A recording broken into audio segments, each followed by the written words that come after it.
It is time for the Roll media one, beat. roll the table one more time. Time for the media beat with David Fairchild. David, of course, joins us on a Friday morning, sometimes a couple of times on a Friday morning. You can find him, of course, at his own website, themediabeat.us. He's at Huffington Post. And also, ladies and gentlemen, a PBS television correspondent reporting on ethics and belief. And pretend you didn't hear that before. Good morning, David. Good morning, and I'm happy to be reporting into you from the media capital of the world, where communications are always good, of course. Of course. We've noticed that so well. So, by the way, we've got a lot of great response to your last report with the tanks rolling in and you reporting from Carlisle. So, just like to The thank tanks you. rolling in 50 years ago. That's I have it. to say. Yes, it's a long time. It's a long time since I did any tank rolling reports. And in fact, to be perfectly honest, it was not much of an eyewitness account since I was something like 2,000 miles away at the time. But yes, it was good to reflect on that. It was a relevant connection, and because it was a relevant connection, I mean, I'm becoming totally boring. I will admit this up front. But I'm having a great deal of, I'm encountering just a tremendous amount of frustration with the way that various stories, whatever they may be, in most cases, are attacked, if you will, if presented. I look at it as though if you have to cut a pie for, you've got 8 guests and you've got a whole pie, it doesn't necessarily, it's not as easy as it looks to cut it up all right. But you have to know where to make your slice. And the reason that I'm saying that is I'm finding that essentially across the board, because of what has happened over time, the story isn't building sensibly so that you've got a good sense, a good idea of what's happening, but rather you're thrown into the middle of it, and it's not related to anything. And we use the term context a lot, but I don't think that entirely, covers it. And What sort of things are getting lost? Are you concerned about? Intelligence, common sense, a neutrality, or a dispassion. I think every media critic in the country, and indeed probably across the whole world, has as at top of its list in terms of complaints about the media would be the fact that there's been a loss of intelligence. Yes. And what goes with that is, this isn't just, oh, wow, I'm complaining in my little teeny studio in little teeny Sharon, Connecticut.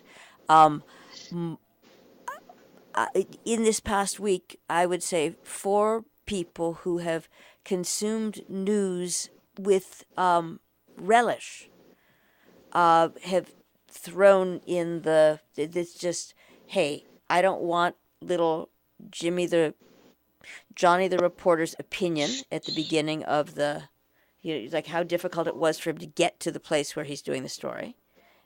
Yes, that's a particularly tedious habit of a lot of reporters, yes. Let me tell you about my terrible time getting this story. Well, who cares? Let's have the story. Right. Yeah, sure. And I'm with you on that.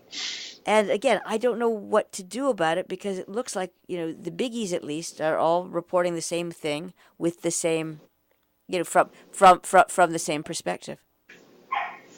Well, one of the things that I've been prompted to think about this week, mainly because of some of the top level news events going on, that there is an art to finding exactly what angle you do cut the pie from, if I can borrow your analogy, what perspective you come at a situation with, and what angle you're taking in terms of presenting something that does give the audience what you're bemoaning the lack of, was a sense of how this might fit in, as it were, to the overall picture, the grand canvas, the overall canvas, and that's rarely done.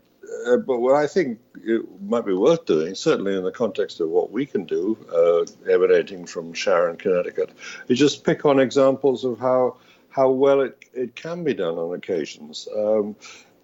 here's what I'm thinking about this week as we come to the end of it, to a very pointed end to it, really. As a long-time valued public servant, John McCain, I'm talking about, comes back to the nation's capital today in a casket, of course, for a full panoply of honors and then be buried. The current president of the United States goes on, guess what? A media flurry. That's the currency of exchange now. In this case, the flurry is a fairly typical one, except that, it suddenly seems very busy. Presidential interviews, left, right, and center. Never about McCain, of course, whom he disrespects, to use one of his own favorite, rather ugly terms about how badly he gets treated. And instead, giving, I guess, policy interviews, left, right, and center. Well, that's probably a bad description. Right, and right center, I'd say.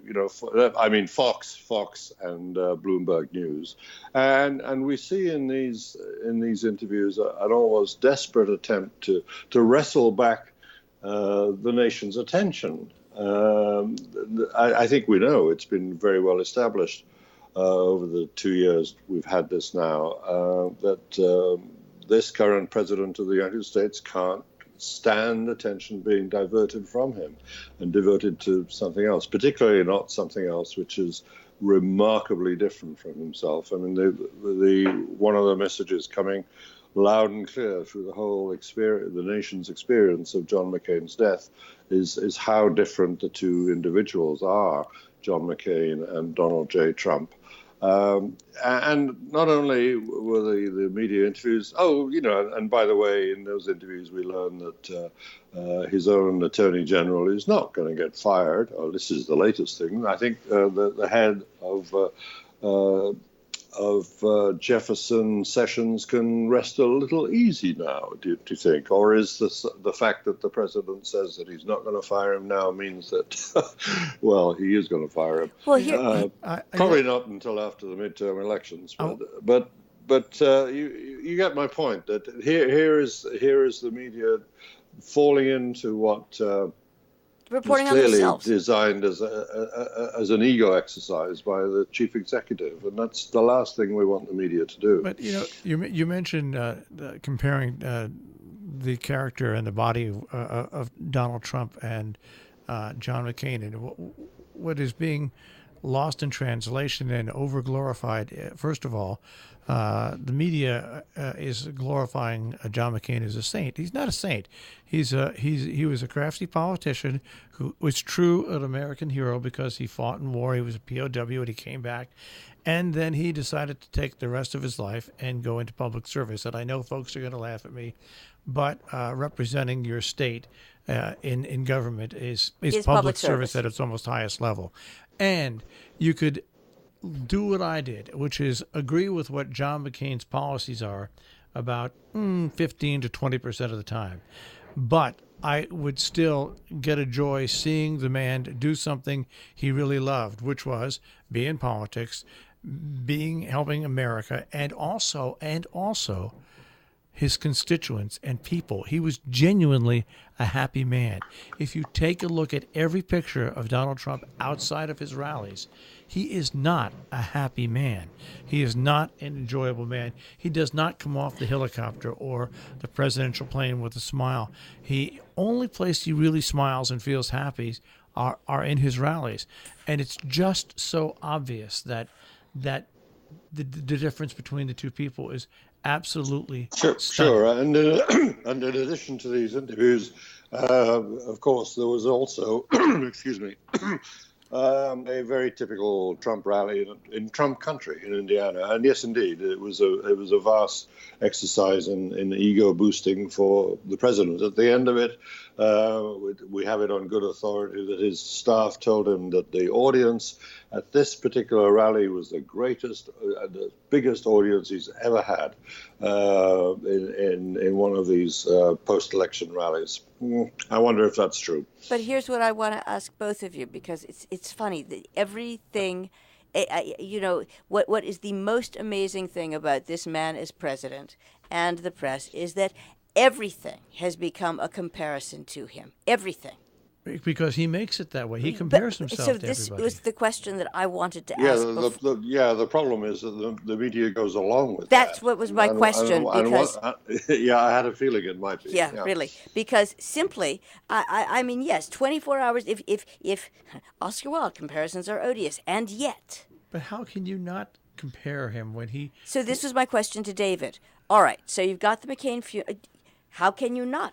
I think that's a good question. How about if everybody didn't? Well, I was saying that one of the ways we can tackle the issue that you're concerned about is to look for examples of context giving, broad context giving, through the eyes of practitioners who do it well. And I want to commend a piece. I don't, generally speaking, go for the way that so often events get reported now, especially political events, with that sort of flavoursome quality that modern day reporters are prone to do, which in fact it's a derivation from a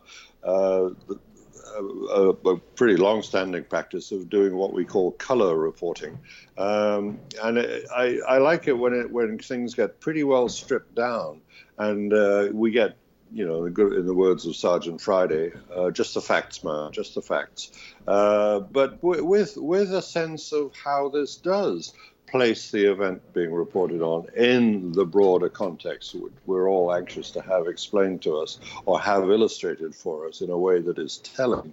And I would commend the New York Times coverage of that Trump rally in Indiana, which draws out exactly what we're talking about the importance of the difference between these two characters, one of whom never gets named, by the way, in this article. McCain is never mentioned because, of course, Trump doesn't mention him, and that speaks loudly. It's one of those silences that speaks more loudly than any words could about the change in political times and the temper of political times and the notion of what is valued now in our political times. The New York Times coverage of the Evansville, Indiana, was where the rally took place, and it's a wonderful piece of indicating what exactly the Trump approach is at a time when he clearly feels threatened. And there are all sorts of reasons for him feeling threatened, as we know. But, you know, the resort to the ego-boosting rally is a critical one, alongside the almost diuretic expression of whatever he's got on his mind at the moment in media interviews, often contradictory, all of the contradictory and well, not just confusing, but self-incriminating in some ways too. But that's the background. What is in the foreground of this article is what is said, and of course, as I say, what is not said in the rally. It was one way of looking at it, if you like, and this is something the Times reporter Katie Rogers says. The day offered a kind of split screen effect with the McCain tributes being made on one side of the screen and this Evansville rally on the other. Great points were made, not in a heavy-handed way, but in a way which makes clear very, very precisely the contrast involved and the change in the whole sense of how politics are conducted now. Yeah, and I think that's just, again, it's important for everyone with active brain cells to ask themselves as they are reading something or looking at something, well, what isn't in here? Sure. And there are very clever writing hints in this piece that do that. it's now a set piece for Trump rallies, but it's an important one to report, no matter how familiar it might seem, that he gets down to the business of berating the press and getting the audience to boo and catcall about the press. And there's a reminder there that his approach is to treat the press as enemies of the people. An ominous phrase in itself, but when it's taken to this almost kind of I don't want to go down the road of Weimar Republic and then early days of Nazism road, but there is a sense here of any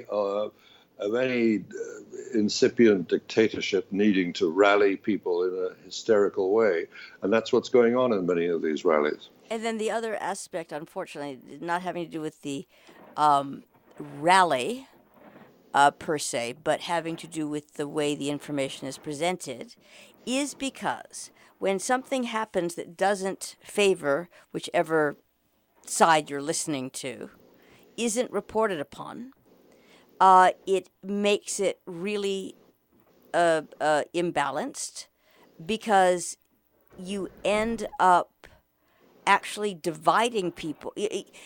Most humans, I have found, are capable of intelligent, if given the information, making a decent decision. If given all the information. Well, that's the assumption on which decent discourse is conducted, or always has been conducted. Right, but sadly, in a democratic society. You absolutely. really believe that? What? I do. I'm an old-fashioned public square person. I really am. Yeah. I used to be, but there is no longer a public square. I know it's a hard position to maintain these days. I agree. There is no public square anymore. For too long, people by the media have been segregated into two groups. That doesn't mean that everybody went. But I think that's an important idea to hold on to. But Jill's idea. Not everybody's gone that way. It seems as if they have. Yes, and that's enough. 35 to 40% have gone that way. That's the reporting. Is that that's true, but it remains less than half. And last time I checked, the democracy needs more than half. Yeah, but the other population to be going in one direction. The other 70% has to get involved. Sure. It certainly has to get involved. That's all I'm saying. But there's enough of us to be who can take thoughtful decisions in the end and not be swayed by the simple tribalism that is dividing everyone else. Don't you agree? I would take my statement back if more people got involved who are sitting on the sidelines and actively involved in what is going on in the world. And I don't care whether they're Republicans, Democrats, Independents, elephants, whatever. That would make me feel much better, and I would agree with your comments. But here is my issue with that, and let's go back to Bernie Sanders for 1 second. The coverage of Bernie Sanders Bernie Sanders in the primary in 2000, whatever the heck it was, didn't even, this was all going on. Crowds were building. People were going. There was energy. No one covered it. Because why? Who got all the coverage? It doesn't matter. Who got all the coverage? That's not my point. My point is, by Donald Trump getting all the coverage, conditioned the American public to what is happening now. That was... Yes, I think it's clearly, in large part, a responsibility of where the media shone its spotlight. There's no question about that. And now we're having to live with the results. And one of the interesting things is that the media, in certain areas at least, has learned that lesson. And guess what? Many of the salient policy points that Sanders was promoting or trying to promote against a pretty heavy headwind and a lack of attention from the mainstream media, is that those issues are now becoming mainstream discussion points in the nation as a whole. Right. And much of the primary campaigning that's been going on has focused on them. And I suspect that in the midterm elections, some of them will start to be very important vote swingers as well. And also, and this is the frustration, we've got 2 minutes left, but, it's because it's reported from different sides, not from the middle. There is such a dearth of reporting on like, what are these people doing every day? They go to work, so therefore things are getting done. And to that point, I had a friend who, in the past week, has basically been in New York, just pretty much around the world, and he was really struck to find that when he was just dealing with people, they were pretty normal. Sure. I think we are. Yeah. I mean the most generic kind of we there. Yeah. I mean, people weren't sitting home drooling and sharpening their. They were, doing their best and had a pretty, again, rounded view of things. Well-rounded, I should say. Sure. And what happens is that they turn on their devices of various kinds, and they're assaulted by almost cartoonish presentations of people being the very opposite of considered and reflective, and just knee-jerk, tribalistic, chanting crowds of, well, for example, lock her up, lock her up, lock her up, whenever a certain person's name is mentioned. That kind of almost brutish conduct of supposedly the affairs of the nation is the very opposite of what we know most people are capable of. Thank you very much, David Tereshchuk, The Media Beat. Thank you.